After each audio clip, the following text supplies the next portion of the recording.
நேயர்கள் அனைவருக்கும் அன்பு வணக்கம். இன்றைய தேவார வைப்புத் தலங்கள் வரிசையில் நாம் தரிசிக்க இருக்கும் திருத்தலம் சிவசைலம் அருள்மிகு ஸ்ரீ சிவசைலநாதர் திருக்கோயில். இத்திருக்கோயில் ஒரு தேவார வைப்புத் தலமாகும். இத்திருக்கோயிலின் முதன்மை கடவுளான சிவபெருமான் சுயம்பு லிங்க வடிவில் காட்சி தருகிறார். இங்குள்ள முதன்மை கோபுரம் சிற்ப வேலைப்பாடுகளுடன் 5 அடுக்குகளை கொண்டு காட்சி தருகிறது. இத்திருக்கோயிலின் தெற்கு புறத்தில் விநாயகர் சிலையும் வடக்கே முருகப்பெருமான் சிலையும் மற்றும் 63 நாயன்மார்கள், சூரியன், சந்திரன், தட்சிணாமூர்த்தி ஆகியோரின் உருவச் சிலைகளும் அமைக்கப்பட்டுள்ளன.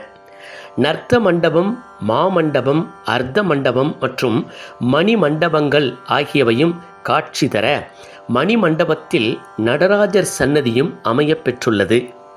மேற்கு நோக்கி அமைந்திருக்கும் இத்திருக்கோயில் பாண்டிய மன்னர்கள் காலத்தில் கட்டப்பட்டது என்பது குறிப்பிடத்தக்கது. 5 நிலைகளை கொண்ட கோபுரத்துடன் அமையப் பெற்றுள்ள இத்திருக்கோயிலில் சிவசைலநாதருக்கும் இத்தலத்து இறைவி பரம கல்யாணி அம்மனுக்கும் தனித்தனியாக சன்னதிகள் அமையப் பெற்றுள்ளன. இத்தலத்து இறைவன் சுயம்புவாக தோன்றியவர் என்பது குறிப்பிடத்தக்கது. இத்தலத்தின் வரலாறு: இத்தலத்துக்கு அருகே உள்ள கீழ ஆம்பூரில் குழந்தை இல்லாத ஒரு தம்பதியர் அன்னை பராசக்தியை நினைத்து விரதம் இருந்தனர்.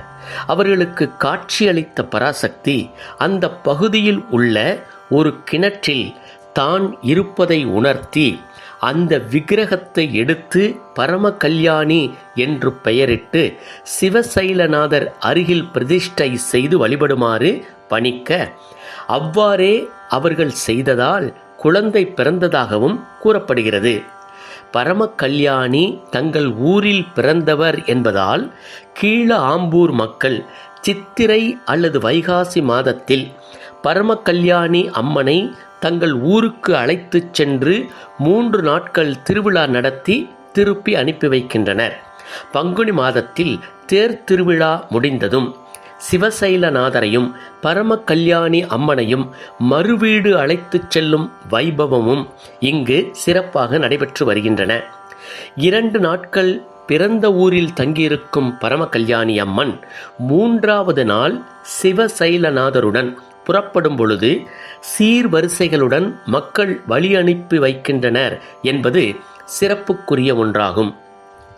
இத்தலத்தில் அம்பிகைக்கு தனி சன்னதி கட்டுவதற்கு ஏற்பாடாகி கொண்டிருந்த வேளையில் சிவசைலத்திற்கு அருகே உள்ள சிநேகபுரி என்னும் ஊரில் வாழ்ந்த அந்தணர் ஒருவரின் கனவில் தோன்றி அந்த ஊரில் உள்ள கிணறு ஒன்றில் அம்மையின் திருமேனி ஒன்று 4 திருக்கரங்களுடன் ஜலவாசமாக இருந்து வருவதாகவும், அந்த அம்பாள் திருமேனியை எடுத்து சிவசைலத்தில் கட்டப்படும் திருக்கோவிலுக்குள் பரம கல்யாணி என பெயர் சூட்டி பிரதிஷ்டை செய்யுமாறும் அருளியிருக்கிறார் சிவபெருமான். அந்த அந்தணரும் தான் கண்ட கனவை ஊர் மக்களுக்கும் மன்னனுக்கும் தெரியப்படுத்த அந்த குறிப்பிட்ட கிணற்றில் தேடி பார்த்து சிவபெருமான் கூறியது போலவே ஒரு 4 கரங்கள் கொண்ட அழகிய அம்பாளின் திருவுருவச் சிலை கிடைக்கப் பெற்றதாகவும், அந்த அம்பாளின் திருவுருவச் சிலையை மக்கள் மங்கள வாத்தியங்கள் முழங்க அங்கிருந்து எடுத்து வந்து சிவசைலம் திருக்கோவிலில் பிரதிஷ்டை செய்ததாகவும் வரலாறு கூறுகிறது. இத்தலத்தின் சிறப்புகள்: கடனையாறு என்று அழைக்கப்பெறும் கருணையாற்றின் கரையில் அமையப்பெற்றுள்ள சிவசைலம் எனும் இந்த ஊரின் பெயர் கடம்பவனமாகும். மூர்த்தி, தலம், தீர்த்தம் என 3 சிறப்பம்சங்களை கொண்டுள்ளது இத்திருத்தலம்.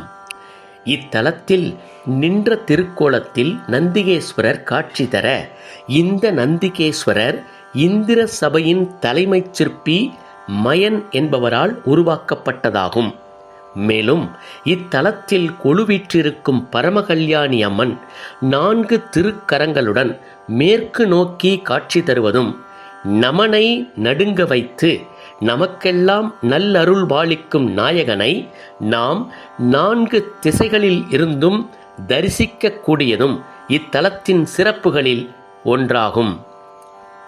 இத்திருக்கோயில் அமையப்பெற்றுள்ள இடம் தென்காசி மாவட்டம் ஆழ்வார்குறிச்சியிலிருந்து சுமார் 5 கிலோமீட்டர் தொலைவில் அமைந்துள்ளது. இத்திருத்தலம் சிவசைலம் அருள்மிகு சிவசைலநாதரை வணங்கி வாழ்வில் எல்லா செல்வங்களும் பெற்று இன்புற்றிருப்போமாக. மீண்டும் மற்றுமொரு தேவார வைப்புத் தலத்தில் உங்கள் அனைவரையும் சந்திக்கும் வரை அன்பு வணக்கம் கூறி விடைபெறுவது குறைவில்லா அன்புடன் கொத்தமங்கலம் லேனா.